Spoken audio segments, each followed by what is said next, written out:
जय हिंद साथियों। मैं अमन आपके अपने चैनल टारगेट विद सम्राट में आपका स्वागत करता हूं। तो आइए चलते हैं। क्लास 10th की साइंस का ये थर्ड चैप्टर है जिसमें आज पढ़ने वाले हैं धातु एवं अधातु। इसके दो चैप्टर पहला और दूसरा हो चुके हैं। अगर आपने उसको नहीं देखा है तो आप ज़रूर देख लें। तो आइए चलते हैं टॉपिक पर। देखते हैं कि तत्वों को उनके गुणधर्मों के आधार पर धातु एवं अधातु में वर्गीकृत किया जाता है। धातु के कुछ उदाहरण इस प्रकार हैं। ये आयरन Fe, एल्युमिनियम Al, चांदी Ag, Cu कॉपर। अधातु के कुछ उदाहरण हैं हाइड्रोजन, नाइट्रोजन, सल्फर, ऑक्सीजन। अब आइए इनके देखते हैं भौतिक गुणधर्म इनके क्या क्या हैं, अधातु और धातुओं के भौतिक गुणधर्म। तो पहला गुणधर्म है धात्विक चमक। धातु की देख लेते हैं। धातु की सतह चमकदार होती है और अधातु चमकीली नहीं होती हैं। आयोडीन अधातु होते हुए भी चमकीला होता है। ये एक्सेप्शन है, एक अपवाद है कि आयोडीन अधातु होने पर भी वो चमकता है। दूसरा है कठोरता। कठोरता की बात करते हैं तो यहाँ पर धातु की देख लेते। धातुएं सामान्यतः कठोर होती हैं लेकिन लिथियम, सोडियम, पोटेशियम मुलायम होते हैं और इन्हें चाकू से काटा जा सकता है। और ये देख लेते हैं अधातु के बारे में। ये अधिकतर कठोर नहीं होते हैं। कार्बन का एक अपरूप हीरा है जो सबसे कठोरतम प्राकृतिक पदार्थ है। तो ये चीज़ बहुत इम्पॉर्टेंट है, कठोरता। तो इनको आप ज़रूर याद कर लीजिएगा कि लिथियम, सोडियम, पोटेशियम मुलायम होते हैं और उन्हें चाकू से काटा जा सकता है। और अधातुओं में जो कार्बन है उसका अपरूप जो है हीरा, वो सबसे कठोरतम प्राकृतिक पदार्थ है। थर्ड नंबर देख लेते हैं इसके रूप क्या क्या होते हैं। रूप के बारे में जान लेते हैं। धातुएं कमरे के ताप पर ठोस रूप में पाई जाती हैं। अधातुएं ठोस या गैसीय रूप में पाई जाती हैं। केवल मरकरी, जिसे पारा कहते हैं, को छोड़कर जो द्रव रूप में पाया जाता है। मरकरी जो धातु है लेकिन वो द्रव रूप में पाया जाता है। ये एक्सेप्शन, अपवाद है। इसी तरह ये अधातु में देख लेते हैं। केवल ब्रोमीन को छोड़कर जो तरल रूप में होता है। अधातुएं ये ठोस या गैसीय रूप में होती हैं लेकिन इसमें अपवाद क्या है, ब्रोमीन। ब्रोमीन जो है वो लिक्विड फॉर्म में होता है। आइए आगे देखते हैं। चौथा नंबर है आघातवर्धता। आघातवर्धता क्या है इसके बारे में देखते हैं। धातु की आघातवर्धता। कुछ धातुओं को पीटकर पतली चादर के रूप में परिवर्तित किया जा सकता है। इसको आघातवर्धता को मिएबिलिटी कहते हैं इंग्लिश में। तो जो धातुएं हैं उनको पीट कर एक चादर के रूप में परिवर्तित किया जा सकता है। धातुओं को अधातुओं की आघातवर्धता नहीं होती, मतलब वो मेलिएबल नहीं होते। उन्हें एक चादर के रूप में पीट कर परिवर्तित नहीं किया जा सकता। आइए देखते हैं नीचे पांचवा नंबर, तन्यता क्या चीज़ होती है धातुओं की और अधातुओं की। तो तन्यता के बारे में देख लेते हैं। धातुओं को पतली तार के रूप में खींचा जा सकता है। ये डक्टिलिटी इसको कहते हैं। इंग्लिश में तन्यता को डक्टिलिटी कहते हैं। धातु को एक तार के रूप में परिवर्तित किया जा सकता है खींचकर। अधातुएं तन्य नहीं होती हैं, इन्हें खींचकर एक तार के रूप में नहीं बनाया जा सकता। जैसे आप कॉपर की वायर देखते होंगे तो कॉपर एक धातु है, उसमें एक उसको तार के रूप में परिवर्तित किया जा सकता है। एल्युमिनियम भी उसी तरह है। और छठा नंबर देखते हैं। छठे नंबर में दिया गया है विद्युत तथा ऊष्मा के चालक। विद्युत तथा ऊष्मा के चालक धातुओं के बारे में देख लेते हैं। सामान्यतः धातुएं विद्युत व ऊष्मा की सुचालक होती हैं लेकिन सीसा, पीबी, मरकरी, Hg कुचालक होती हैं। सीसा, पीबी और मरकरी धातु होते हुए भी इनमें विद्युत और ऊष्मा का सुचालन नहीं होता है। और अधातुओं के बारे में देख लेते हैं। सामान्यतः अधातुएं विद्युत व ऊष्मा की कुचालक होती हैं लेकिन ग्रेफाइट जो अधातु है वो विद्युत की सुचालक होती है। और देखते हैं 7वां नंबर है घनत्व, डेंसिटी इंग्लिश में कहते हैं इसको, घनत्व। सामान्यतः अधिक घनत्व व उच्च गलनांक होता है धातुओं का। सोडियम तथा पोटेशियम का घनत्व तथा गलनांक कम होता है। ये एक्सेप्शन है कि सोडियम और पोटेशियम का घनत्व तथा गलनांक कम होता है। सामान्यतः अधातुओं का घनत्व व गलनांक कम होता है। आइए देखते हैं ध्वनिक। 8वां नंबर है ध्वनिक। ध्वनिक उसे कहते हैं जैसे कोई सतह आपस में टकराती हैं तो उनमें एक आवाज़ होती है। जैसे धातु से धातु टकराएगी तो उसमें एक ध्वनि उत्पन्न होगी, तो वही चीज़ है। तो उसमें दिया गया है कि धातुएं कठोर सतह से टकराने पर आवाज़ पैदा करती हैं, अधातुएं जो है टकराने पर आवाज़ उत्पन्न नहीं करती, मतलब कि अधातुएं ध्वनिक नहीं होती हैं। और 9वां नंबर देखते हैं ऑक्साइड। अधिकतर धातुएं क्षारकीय ऑक्साइड बनाती हैं, जैसे MgO मैग्नीशियम ऑक्साइड, ये क्षारीय ऑक्साइड बनाती हैं धातुएं। लेकिन अधातुएं जो हैं अम्लीय ऑक्साइड बनाती हैं, जैसे SO2 sodium dioxide, sulphur dioxide sorry. आइए देखते हैं धातुओं के रासायनिक गुणधर्म क्या क्या होते हैं। वायु के साथ अभिक्रिया। जब धातुएं वायु के साथ अभिक्रिया करती हैं तो क्या होता है? धातुएं ऑक्सीजन के साथ जब अभिक्रिया करती हैं तो धातु ऑक्साइड बनाती हैं। जब ऑक्सीजन के साथ क्रिया करेंगी तो धातु प्लस ऑक्सीजन मिलाएंगे तो धातु ऑक्साइड बनेगा। इसके उदाहरण देख लेते हैं। Cu 2Cu plus oxygen, copper और ऑक्सीजन के जब मिक्स करेंगे तो कॉपर ऑक्साइड बनेगा, काले रंग का कॉपर ऑक्साइड 2CuO बनेगा। और एक बात आपको और बताना चाहेंगे कि ये NCERT के नोट्स हैं जो आपके पेपर एग्ज़ाम के लिए, बोर्ड एग्ज़ाम के लिए बहुत ही इम्पॉर्टेंट हैं। जो 10th का जो सिलेबस है जितना, वो सब मैं कराने वाला हूँ, तो आप इनकी नोट्स बनाते रहें। ये एक प्रकार की नोट्स ही हैं, इससे बाहर पेपर नहीं आने वाला, इसी से पूरा आने वाला है। मेरा 3-4 साल का एक्सपीरियंस है इस पर। तो आइए चलते हैं, आप समझ ही गए होंगे। और भी उदाहरण देख लेते हैं। एल्युमिनियम प्लस ऑक्सीजन जब मिलते हैं तो एल्युमिनियम ऑक्साइड बनाते हैं, 2Al2O3 बनाते हैं।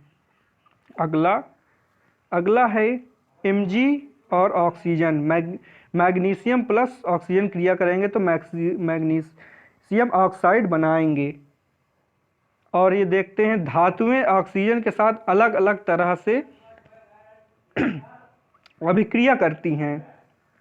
ये देखते हैं सोडियम के पोटेशियम वायु में आकस्मिक आग पकड़ लेती हैं, जिसे रोकने के लिए इन्हें केरोसिन तेल में डुबोकर रखा जाता है। अब इसका वर्णन देख लीजिए कि सोडियम और पोटेशियम, सोडियम का परमाणु क्रमांक 11, पोटेशियम का परमाणु क्रमांक 19। ये जब वायु से क्रिया करेंगे, अगर आप खुले वायु में इन्हें रख देंगे तो इनमें आग पकड़ लेगी। इसीलिए इन्हें केरोसिन ऑयल के अंदर डुबो कर रखा जाता है कि वायु से क्रिया ना कर पाएँ। और सोडियम पानी में डालने पर बहुत ही चिंगारी उसमें उत्पन्न होती है, एक ब्लास्ट उत्पन्न होता है। तो इन्हें तभी केरोसिन के अंदर, तेल के अंदर रखा जाता है। और आगे चलते हैं। मैग्नीशियम, एल्युमिनियम, जिंक और कांच Pb वायु के साथ धीरे अभिक्रिया करते हैं। इन धातुओं पर ऑक्साइड की परत चढ़ जाती है। और आयरन को आप जानते हैं, आयरन वायु में गर्म करने पर प्रज्वलित नहीं होता, लेकिन ज्वाला में लौह चूर्ण डालने पर वे तेजी से जलने लगते हैं। अगर कोई लोहा है अगर उसमें हम गर्म करेंगे उसको तो प्रज्वलित नहीं होता, लेकिन उसके चूर्ण जो हैं उनको अगर हम डालेंगे आग में तो बहुत तेज़ी से उनमें आग पकड़ती है। और Cu कॉपर भी प्रज्वलित नहीं होता, लेकिन उस पर काले रंग के कॉपर ऑक्साइड CuO की परत चढ़ जाती है। आगे देखते हैं चांदी के बारे में। Ag चांदी, Au सोना। चांदी और सोना ऑक्सीजन के साथ अभिक्रिया नहीं करते।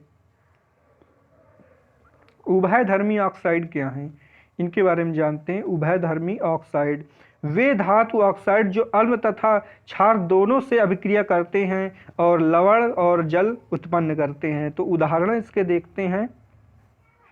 Al2O3 प्लस 6HCl जब क्रिया करेंगे तो 2AlCO3 प्लस जल बनाएंगे। और Al2O3 जब NaOH के साथ क्रिया करेंगे तो NaLO2 बनाएंगे प्लस जल बनाएंगे, सोडियम एल्यूमिनेट बनाएंगे। सोडियम एल्यूमिनेट, ये सोडियम एल्यूमिनेट का रासायनिक सूत्र है। आइए आगे देखते हैं। जल के साथ अभिक्रिया, धातु प्लस जल अभिक्रिया करेगी तो धातु ऑक्साइड प्लस हाइड्रोजन गैस निकालेगी। और धातु ऑक्साइड प्लस जल जब मिलेंगे तो उत्पाद के रूप में धातु हाइड्रो ऑक्साइड बनाएंगी। अब ये चार्ट देखते हैं। आप इन्हें लिखते भी जाएं तो आपके लिए बहुत ही अच्छा रहेगा। धातु के बारे में यहाँ कई प्रकार से दिखाया गया है कि धातु ठंडे जल के साथ क्रियाशील धातुएं Na सोडियम, पोटेशियम और कैल्शियम।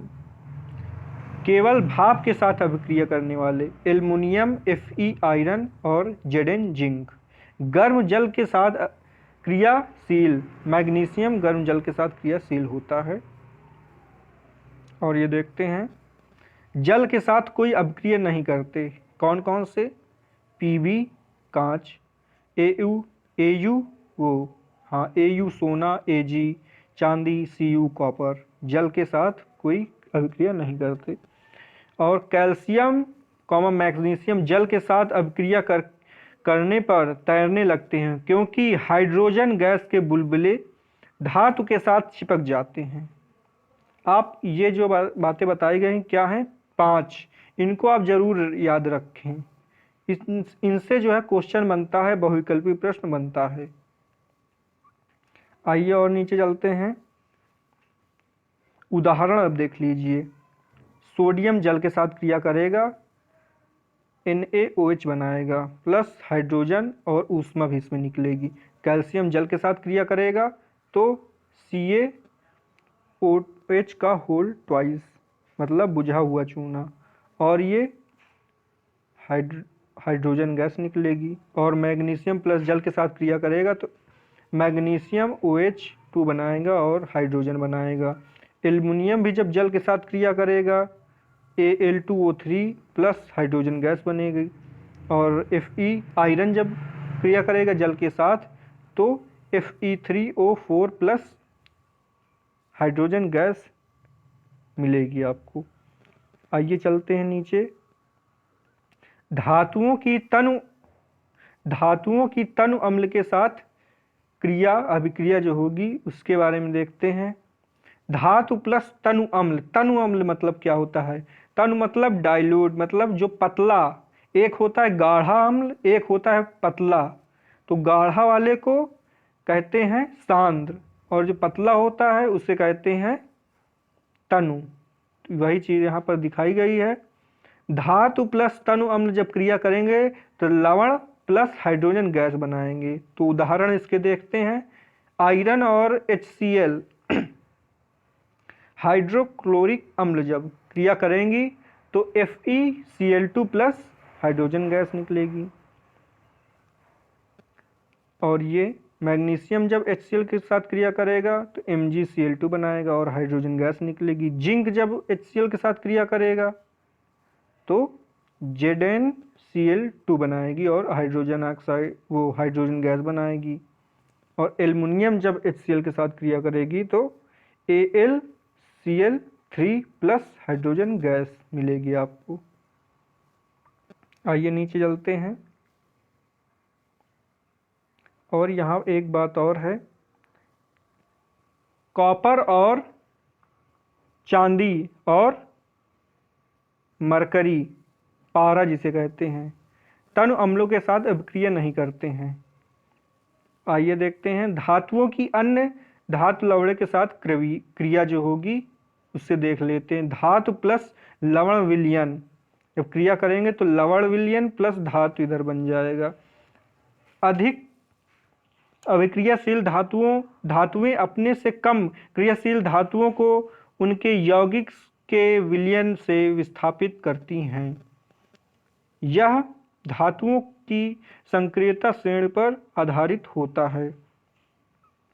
मतलब कि कम क्रियाशील धातुओं को उनके यौगिकों के विलयन से विस्थापित करती हैं। जो अधिक क्रियाशील होती हैं उन्हें विस्थापित कर कर उनका स्थान अपना ले लेती हैं, उनसे कुछ कट करके अपने में जोड़ लेती हैं। और जो कटता है, जो अधिक क्रियाशील है, उससे जो कटता है वो एक मिलकर एक नया बन जाता है। आगे आपको ये सब दिखाएंगे। अब देखते हैं सक्रियता श्रेणी। सक्रियता श्रेणी, कौन सा धातु या अधातु ज़्यादा सक्रिय है और कौन सा कम सक्रिय है। वह सूची जिसमें धातुओं की क्रियाशीलता के अवरोही क्रम में व्यवस्थित किया गया है। अवरोही क्रम, अवरोही मतलब घटते हुए क्रम में, आरोही मतलब बढ़ते हुए क्रम में। तो ये देखते हैं, ऊपर दिया हुआ है अधिक क्रियाशील और नीचे दिया गया है कम घटती हुई अभिक्रियाशीलता के आधार पर इन्हें बांटा गया है। तो पोटेशियम अधिक क्रियाशील है सबसे, फिर सोडियम है, फिर कैल्शियम है, फिर मैग्नीशियम है, फिर एल्युमिनियम है, फिर जिंक है, फिर आयरन है, फिर पीबी कांच है। ये नीचे वाला सबसे कम क्रियाशील होगा, ये ऊपर वाला सबसे अधिक क्रियाशील होगा। जो जिसके ऊपर है वो अधिक क्रियाशील, जो इसके नीचे है वो कम क्रियाशील। ऊपर वाली धातुएं अधिक क्रियाशील हैं, तो अगर जैसे किसी में पोटेशियम रहेगा और मैग्नीशियम रहेगा तो पोटेशियम मैग्नीशियम को विस्थापित करेगा। ये चीज़ यहाँ पर दर्शाई गई है। और ये और हैं हाइड्रोजन, कॉपर, वो पारा और Ag, ये Ag है चांदी है, और ये Au सोना। ये सबसे कम क्रियाशील हैं। ये एक पूरी श्रेणी है, इसे आप नोट कर लीजिए। ये पोटेशियम से शुरू हुआ है ये, और ये नीचे Au सोने तक में ख़त्म हो गया है। ये सबसे कम क्रियाशील है, पोटेशियम सबसे अधिक अभिक्रियाशील है। धातुओं की अधातुओं के साथ अभिक्रिया, तत्वों की अभिक्रियाशीलता संयोजकता को पूर्ण करने की प्रवृत्ति के रूप में समझी जा सकती है। धातु के परमाणु अपने संयोजकता कोष से इलेक्ट्रॉन त्याग करते हैं और धनायन बनाते हैं, और अधातु के परमाणु संयोजकता कोष में इलेक्ट्रॉन ग्रहण कर ऋणायन बनाते हैं। जैसे मतलब कि जो इलेक्ट्रॉन जिसके पास ज़्यादा है वो दूसरे को देगा तो वो धनायन बनाएगा, वो ज़्यादा धनी है। जो उससे लेगा वो ऋणायन बनाएगा, क्योंकि वो ऋणी है, दूसरे से एक इलेक्ट्रॉन या दो इलेक्ट्रॉन तीन इलेक्ट्रॉन ले रहा है। ये चीज़ यहाँ दर्शाई गई है। उदाहरण के द्वारा देख सकते हैं कि NaCl सोडियम क्लोराइड, जब उस सोडियम का परमाणु क्रमांक 11 होता है तो 2 8 1 2 8 1 2 8 10 हो गया, ये एक 11 हो गया। और यहाँ देखते हैं ये चीज़, सोडियम धनायन बन गया और एक इलेक्ट्रॉन यहाँ पर E ऊपर माइनस का चिन्ह लगा दिया गया, तो एक ऋणायन, मतलब ये एक इलेक्ट्रॉन बचा हुआ है, ये दे सकता है। और तभी यहाँ पर Na के ऊपर एक प्लस लिखा हुआ है, क्योंकि ये एक दे सकता है इलेक्ट्रॉन को। और क्लोरीन को देख लेते हैं।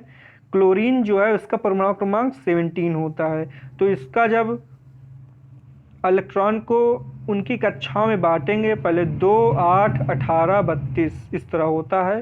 तो 2, 8 फिर कितना बचा, ये 10 हो गया, 7 और बचा तो 7 हो गया। अब इसको इलेक्ट्रॉन एक चाहिए, इसको एक इलेक्ट्रॉन चाहिए, तो ये 8 पूरा हो जाएगा, तो इसकी कक्षा पूरी हो जाएगी। और सोडियम के पास एक अधिक है, जो कम होगा, जैसे Na सोडियम का 2 है, 3 है, 4 से कम जो रहते हैं बाहरी कक्षा में, जिन तत्वों के परमाणु क्रमांक 4 से कम होते हैं, तो वो दूसरे को देते हैं, इसलिए वो धनायन उनमें दर्शाया जाता है, वो धनी होते हैं। और जिनका लास्ट कक्षा में, जिन तत्वों की लास्ट कक्षा में 4 से अधिक इलेक्ट्रॉन होते हैं, तो वो दूसरे पदार्थों तत्वों से इलेक्ट्रॉन ग्रहण करते हैं, इसलिए ऋणी कहलाते हैं। इनकी जब क्रिया होगी Na और क्लोरीन की, मतलब सोडियम और क्लोरीन की जब क्रिया होगी, तो यहाँ पर आप देख सकते हैं जो क्रॉस क्रॉस बना हुआ है, ये दर्शाता है कि क्लोरीन की अंतिम कक्षा में कितने इलेक्ट्रॉन है। 7 आपको दिख रहे होंगे, 7 आप गिन लीजिए कि 7 हैं। और सोडियम जो है उसके अंतिम कक्षा में 1 इलेक्ट्रॉन है, तो यहाँ पर ब्लैक कलर की जो पॉइंट रखा हुआ है वो सोडियम के बाहरी कक्षा में जो 1 इलेक्ट्रॉन है उसको प्रदर्शित करता है। और ये क्रिया कर जाएंगे, इनके जो अंतिम कक्षा के इलेक्ट्रॉन हैं सब बराबर हो जाएंगे, इसलिए ये NaCl बना जाएंगे। आइए आगे देखते हैं। आयनिक यौगिक विपरीत आवेशित आयन एक दूसरे को आकर्षित करते हैं तथा मजबूत स्थिर वैद्युत बल में बांधकर आयनिक यौगिक बनाते हैं। अब यहाँ पर दिखाया गया विपरीत आवेशी आयन एक दूसरे को आकर्षित कर लेते हैं। आपने जैसे चुंबक देखा होगा, तो वो विपरीत आयन आकर्षित, एक तरफ होता है S, एक तरफ होता है N, south pole north pole. अगर कोई चुंबक लाया जाता है, मैग्नेट कोई लाया जाता है, अगर हम SS को जोड़ना चाहेंगे, क्योंकि ये समान गुणधर्म वाले आवेशी हैं, SS को जोड़ेंगे तो ये प्रतिकर्षित, मतलब एक दूसरे से दूर भागेंगे। लेकिन यहीं पर अगर हम S और N को जोड़ेंगे तो ये आपस में बहुत तेजी से जुड़ जाते हैं। तो ये यही दर्शाता है कि आयनिक यौगिक वे हैं जो विपरीत आवेशी आयन एक दूसरे को आकर्षित करते हैं, और जो सेम है वो एक दूसरे को प्रतिकर्षित करेंगे। आयनिक यौगिकों के गुणधर्म भौतिक प्रकृति, ये ठोस व कुछ कठोर होते हैं, ये सामान्यतः भंगुर होते हैं। और इनका गलनांक एवं क्वथनांक कैसा होता है? आयनिक यौगिकों का गलनांक व क्वथनांक बहुत अधिक होता है।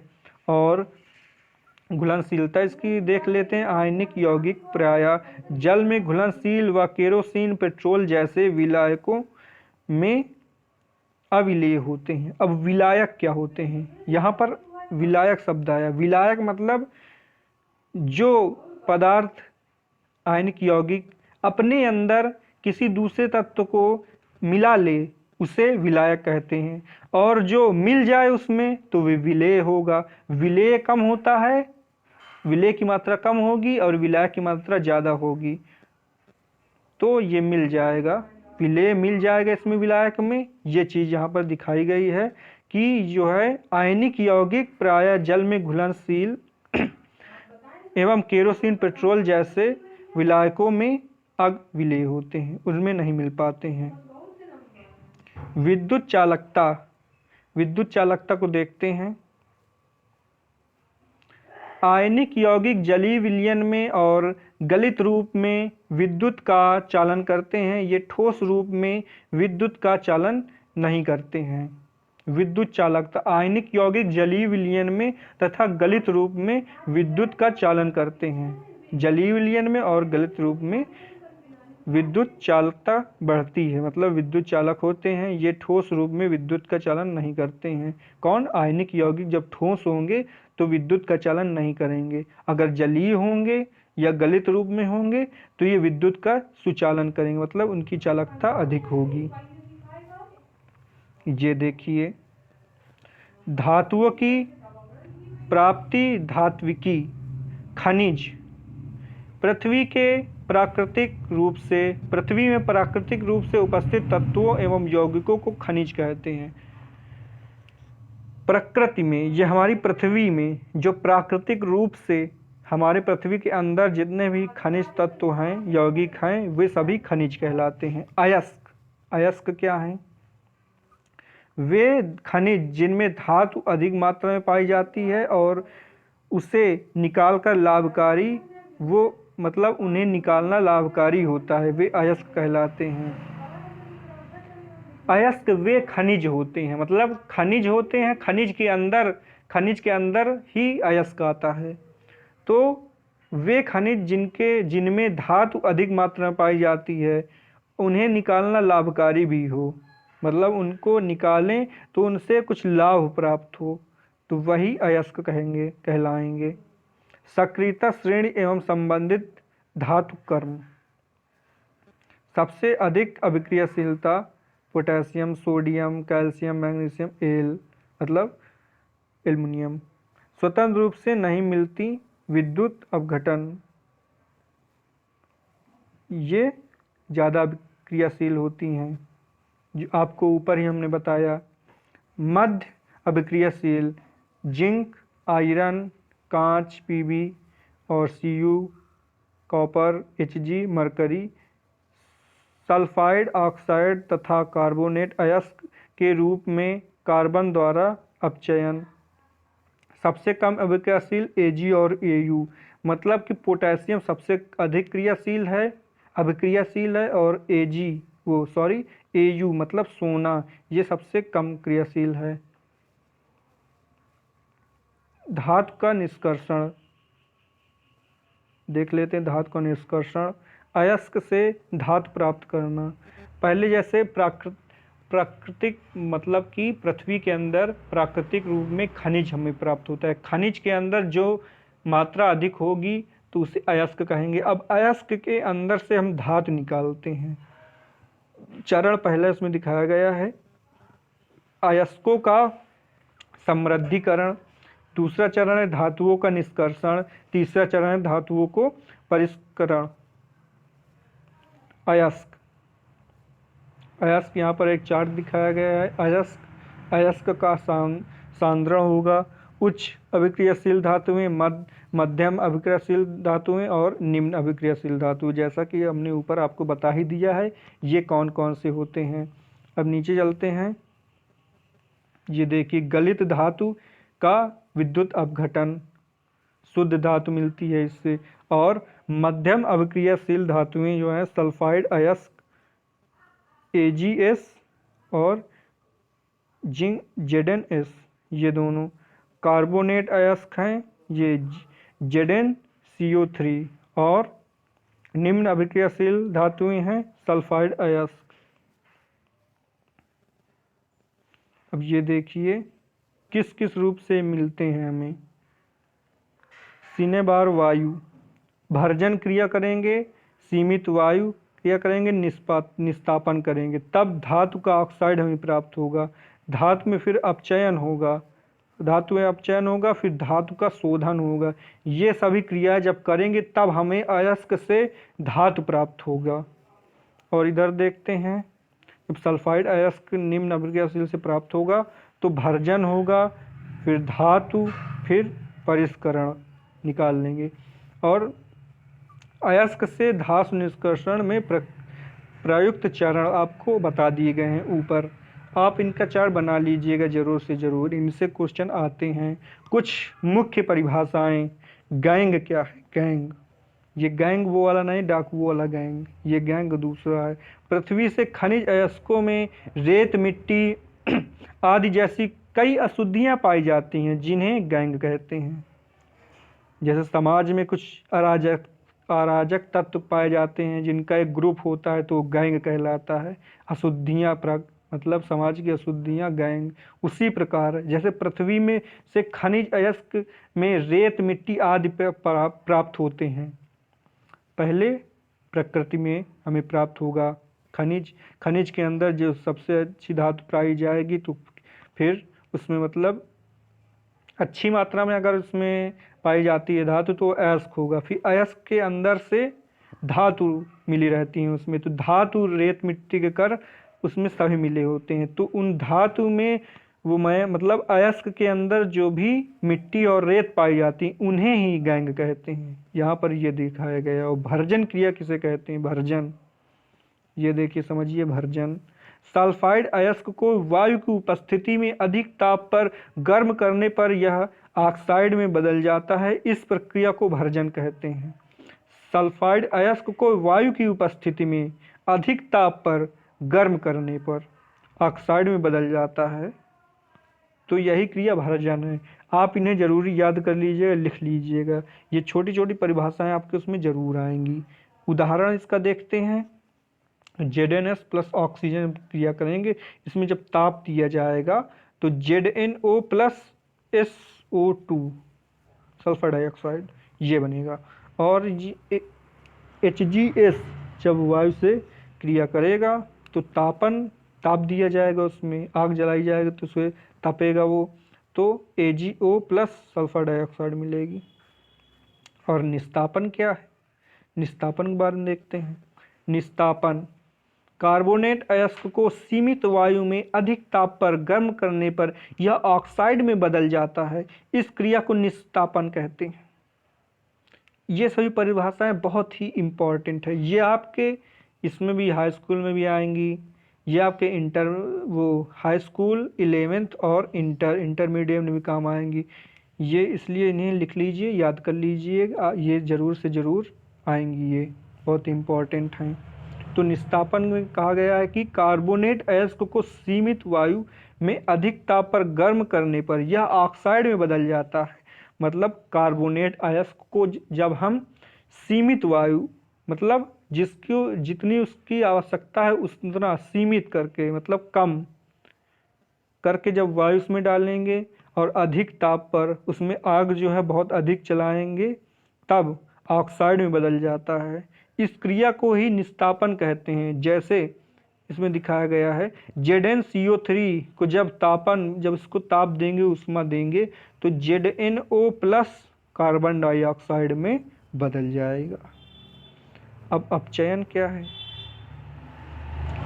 अपचयन धातु ऑक्साइड से कार्बन जैसे अपचायक का उपयोग कर धातु प्राप्त की जा सकती है। ZnO प्लस कार्बन को जब क्रिया करेंगे तो Zn और CO कार्बन मोनोऑक्साइड बन जाएगी। धातुओं का परिष्करण क्या है? इसके बारे में देखते हैं। धातुओं का परिष्करण धातुओं से अपद्रव को हटाने के लिए सबसे अधिक उपयोगी विधि विद्युत अपघटनी परिष्करण है।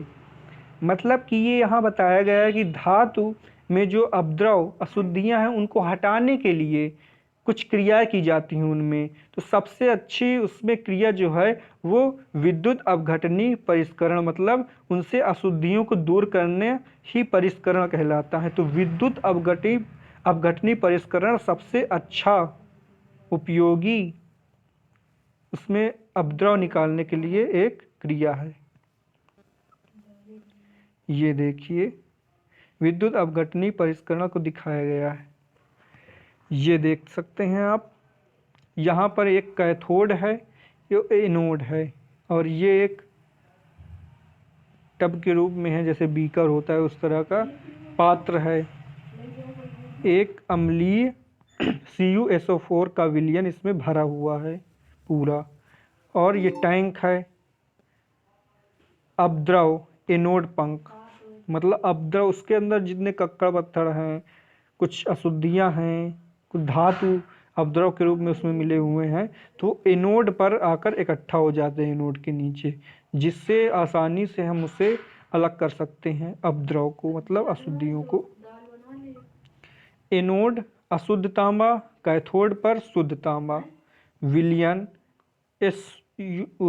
CuSO4, तनु सल्फ्यूरिक अम्ल सूक्ष्म मात्रा में मिलाई जाती है।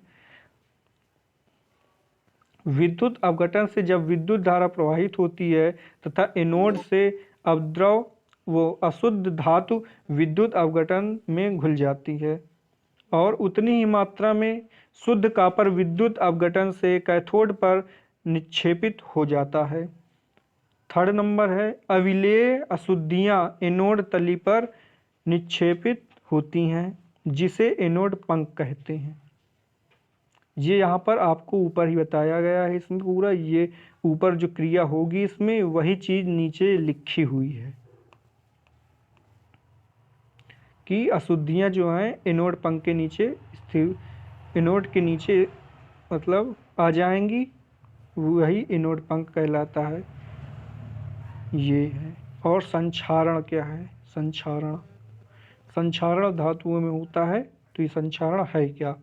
धातुएं अपने आसपास अम्ल आर्द्रता मतलब अम्ल एसिड, आर्द्रता माने ह्यूमिडिटी एवं वायु एयर आदि के संपर्क में आने पर संक्षारित हो जाती। मतलब संक्षारण मतलब उनमें कुछ घटाव होता है, उनकी जो है प्रकृति कम होती, मतलब उनकी जो वास्तविक क्षमता है तो उसका क्षरण होता है। ये चीज़ यहाँ पर दिखाई गई है। जैसे सिल्वर का ही देख लेते हैं। वायु में उपस्थित सल्फर के कारण अभिक्रिया कर सिल्वर सल्फाइड बनाता है जिसके कारण वस्तु काली हो जाती है। मतलब सिल्वर कोई आभूषण है, पात्र है। वायुमंडल में जो सल्फर गैस रहती है अगर वो रहती है तो वो सिल्वर से जाकर क्रिया करेगी तो सिल्वर सल्फाइड बनाएगी, वो काले रंग की हो जाएगी। मतलब आपने देखा होगा कि कोई आभूषण है या पात्र है चांदी का लेकिन सिल्वर का, तो वो कई दिनों तक अगर वायु में रखा रहा तो थोड़ा काला कालापन उसमें आ जाता है। ये वही चीज़ है। और कॉपर के बारे में देख लेते हैं। कॉपर आर्द्र कार्बन डाइऑक्साइड के कारण अभिक्रिया करके हरे रंग का कॉपर कार्बोनेट बनाता है। कॉपर को आपने भी देखा होगा, जैसे कॉपर को कोई बर्तन रखा है तो वो रखे रखे जो है वायु में के संपर्क में जब रहता है तो हरे रंग का उसमें एक लग जाता है, हरा हरा हो जाता है, तो वही कॉपर कार्बोनेट है, वही जो है संक्षारण कहलाता है। कब वो कॉपर का संक्षारण है। अब लोहा देख लेते हैं। लोहा के बारे में, लोहा में आर्द्र वायु में लोहे पर भूरे रंग के पदार्थ की परत चढ़ जाती है जिसे जंग कहते हैं।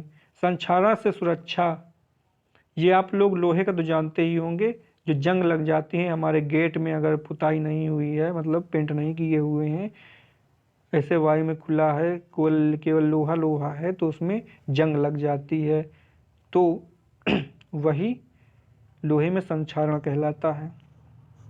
अच्छा आप बताएं, एक प्रश्न है, आप उसको कमेंट जरूर करिएगा। एक लोहा है, अगर उसमें जंग लग जाती है तो उस लोहे का वजन घटेगा कि बढ़ेगा?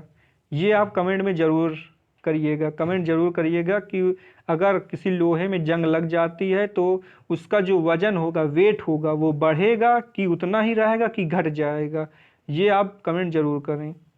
संक्षारण से सुरक्षा, अब संक्षारण से सुरक्षा क्या हम उपाय करें कि उससे सुरक्षा हो हमारी? तो लोहे को जंग लगने से बचाया जा सकता है पेंट करके, तेल लगाकर, ग्रीस लगाकर, यश दलेपन करके और क्रोमियम लेपन द्वारा, एनोडीकरण या मिश्र धातु बनाकर। और यश दलेपन ये क्या है? लोहे तथा इस्पात को जंग से सुरक्षित रखने के लिए उन पर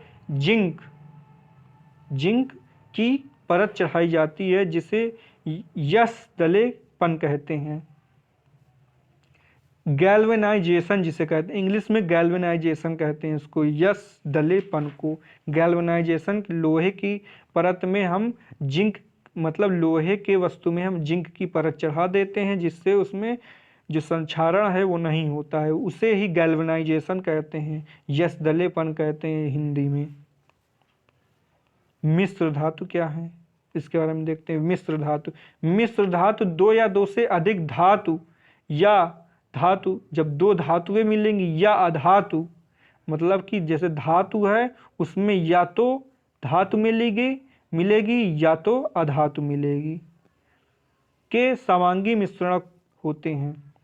जो मिश्र धातुएं होती हैं, धातु होगा या तो उसमें धातु मिला दीजिए या तो उसमें अधातु मिला दीजिए, तो वही जो बन जाएगा एक नया प्रोडक्ट, उसे ही मिश्र धातु कहेंगे। लोहा सूक्ष्म मात्रा में कार्बन के मिश्रण के साथ लोहा कठोर एवं प्रबल हो जाता है। जैसे स्टील जैसे होती है तो उसमें लोहा और कार्बन दोनों मिले होते हैं तो वो स्टील बन जाती है। अगर उसमें और ज़्यादा मात्रा में कार्बन मिला देंगे लोहे में तो वो क्या बन जाएगा, कास्ट आयरन बन जाएगा। ये चीज़ यहाँ पर दिखाई गई है। तो देखिए जैसे स्टील है तो लोहा, निकेल और क्रोमियम और हल्का सा इसमें 1% से कम कार्बन भी मिला होता है, ये स्टील बन जाएगा। अब पीतल कैसे बनता है, इनको भी आप जरूर नोट कर लीजिएगा। मिश्र धातु, ये सभी जो हम पढ़ा रहे हैं बिल्कुल मोस्ट इम्पॉर्टेंट है, मोस्ट इम्पॉर्टेंट। इनको आप जरूर नोट करिए अपने नोट्स में और बिल्कुल याद करिए, पेपर में आपके आने वाला है। तो पीतल कैसे बनता है, पीतल जो है जिंक प्लस कॉपर, कॉपर में जब जिंक मिला देंगे तो पीतल बन जाएगा। कांसा, ब्रांज, जिससे इंग्लिश में ब्रांज कहते हैं, कांसा, तो उसमें कॉपर प्लस टिन मिला देंगे कॉपर में तो वो बन जाएगा कांसा। और सोल्डर मतलब लेड प्लस टिन। अब सोल्डर क्या होता है ये आपको बताते हैं, जिसे कैया कहते हैं। जैसे आपके कोई इलेक्ट्रॉनिक्स डिवाइस है, आप उसे बनवाने जाते हैं इलेक्ट्रॉनिक्स इंजीनियर के पास, तो वो कैया से जोड़ देता है आपका जॉइंट, तो आपका जो डिवाइस है वो चलने लगता है, ख़राब हो गया है तो वो जिस मटेरियल से जोड़ते हैं उसे सोल्डर कहते हैं। तो उसमें लेड और टिन मिला होता है। अब देख लेते हैं अमलगम क्या है, मरकरी प्लस अन्य तत्व मिलेंगे तो अमलगम बनेगा। तो दोस्तों ये हमारा 3rd चैप्टर धातु एवं अधातु चैप्टर ये समाप्त होता है। आपको इसमें कोई डाउट है, क्वेरी है तो कमेंट ज़रूर करें, जिससे हम आपके उत्तर दे पाएंगे, आपकी जो प्रॉब्लम है उसको सॉल्व कर पाएंगे।